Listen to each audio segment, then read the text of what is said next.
Toxic BL seems to be highly rated among all BLs. I mean toxic show with a good plot and good execution of characters. It's tend to be more popular among the fandom and most talk about. In this year we have had a few number of toxic BL series with some of them had a very good plot. In this video, I will be listing the toxic shows we have gotten so far in 2024. So without further ado, let's get started.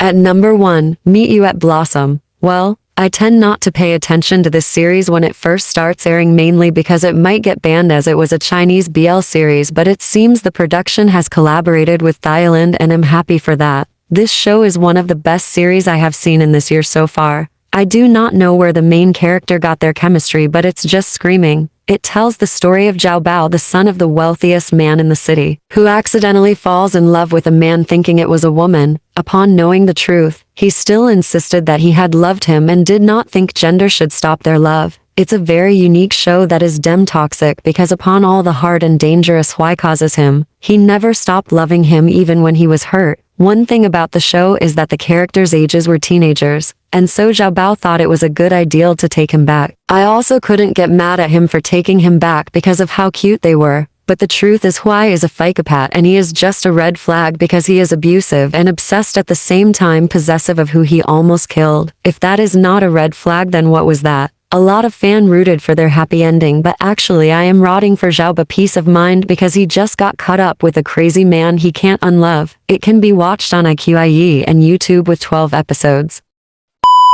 Number 2, My Stand-In. This is also one of the best series I have watched this year so far and it holds a special place in my heart, even though the plot seems unrealistic because who goes back to a person like Ming? Like I don't get. What is it about him? A lot of people will say it's because Ming did not let him go because he is in love with him, but true love should not be toxic. It's obsession and obsession is very dangerous. True love cares about the person, but obsession care about having the person to themselves only. My Stand-In tells the story of Joe, a stand-man of a famous actor who got caught up with the actor crush accidentally. They started as a one-night stand and only if Joe could let a one-night stand be a one-night stand he wouldn't have been so miserable like that, but he chose to chase Ming, but then Ming chased his life. Watching the entire series is a roller coaster of emotion for me because it's so exhausting and traumatizing for me, especially knowing that Joe ended up with Ming. As for me, there is no amount of damage control he could do that is worth forgiven because Ming is just a dangerous man with a dark mind because if you are not close to him or he likes someone or something, oh then he doesn't care.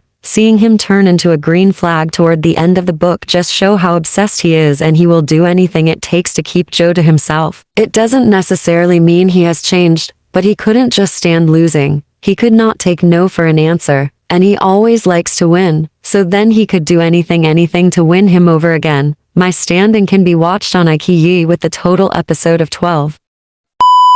Number 3, Dead Friends Forever. This one aired toward the end of 2023 but finished airing in February 2024. There is nothing you will like about this series. It will only make you broken and increase the level of your wickedness because all the characters in the series are monsters, and the romance in the series is not romancing. We actually have cute couple in this series like White and T, but the toxicity in the series is too much to even think about their cute moments. It's also one of the series I am happy to have watched despite how it stressed me to think of theories. It tells the story of Non, an autism boy who was bullied and assaulted by his classmates who he called friends. The bully was too much that it eventually led to his death. As a method of taking revenge for the damage they did to his family, his older brother disguised as a grade 12 student to know the cause of his brother's disappearance and to as well give them a taste of their medicines. It was such a sad story with a sad ending, although the ending was a perfect ending for such story because they all deserved to die apart from White, who was just a victim by falling in love with a horrible person. Being it so toxic doesn't mean it's a bad show. It's a very good series that will keep you engaged, but the plot is just toxic. It can be watched on IQIE with 12 episodes.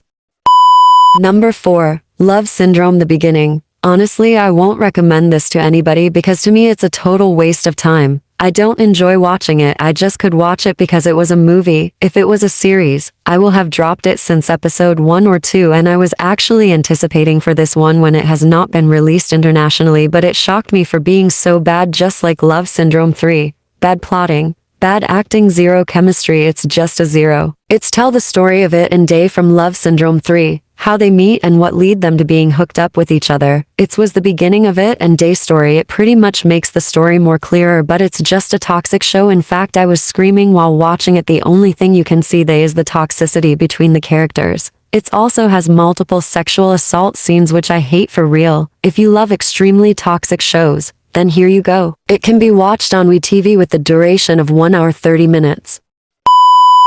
Number 5. Addicted Heroine. Well, I haven't seen the one that is airing this year, but since it's a remix of the Chinese version, it's pretty much the same plot. Since I have been watching teenagers' boys' love stories, I have not seen the one as toxic as the couple from Addicted. Like, this couple are senior high school students and they are doing the most already. One of the main characters is also very obsessive and possessive, and when this two characters is involved, there is problem. It also has a couple of sexual assault and abusive scenes, but I like the plot and the stepbrothers tropes. It tells the story of Hero, the general's son, who had run away from home because his father was about to remarry and taken his stepson to live with them in the house. He then met Pop, a poor boy and classmate at school, and Hero pretended to be poor in order to get close to Pop, but Pop was his stepbrother, who he has always hated without even knowing who he was. When the truth unveils, Pop also hates him and does not want to have anything to do with him as he avoided him. But was Hero going to let this happen? Just hell no. He would rather kidnap him. But this Thai version is still ongoing, so it's possible they changed some of the plot. Addicted Heroine can be watched on WeTV with a total episode of 10.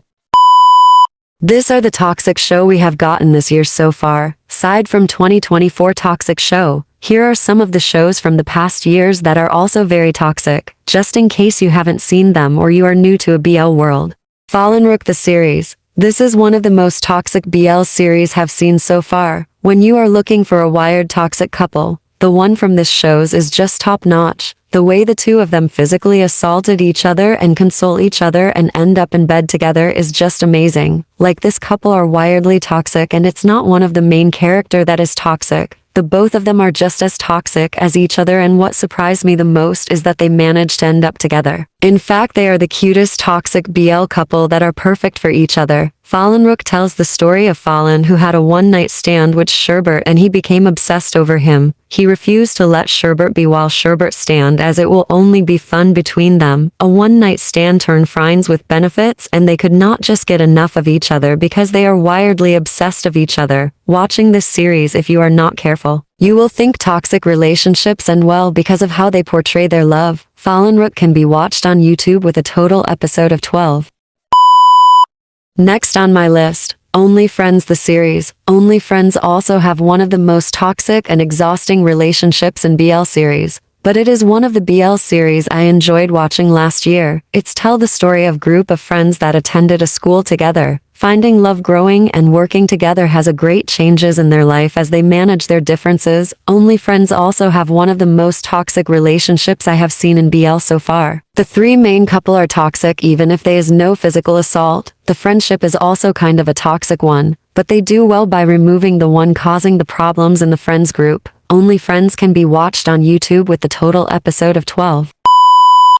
Next on my list, My Personal Weatherman. This one is also a quite toxic one, but it is one of my favorite Japanese BL series. It has a toxic relationship because Mizuku enjoys bullying his boyfriend. It tells the story of Sagasaki, who adopted Yo in exchange of him to do as he says because he will be the one taking care of his finances. But he developed a serious problem of obsession which led to his insecurities, and he just wanted to enslave him so that he will be his only. My Personal Weatherman can be watched on Viki with the total episode of 8.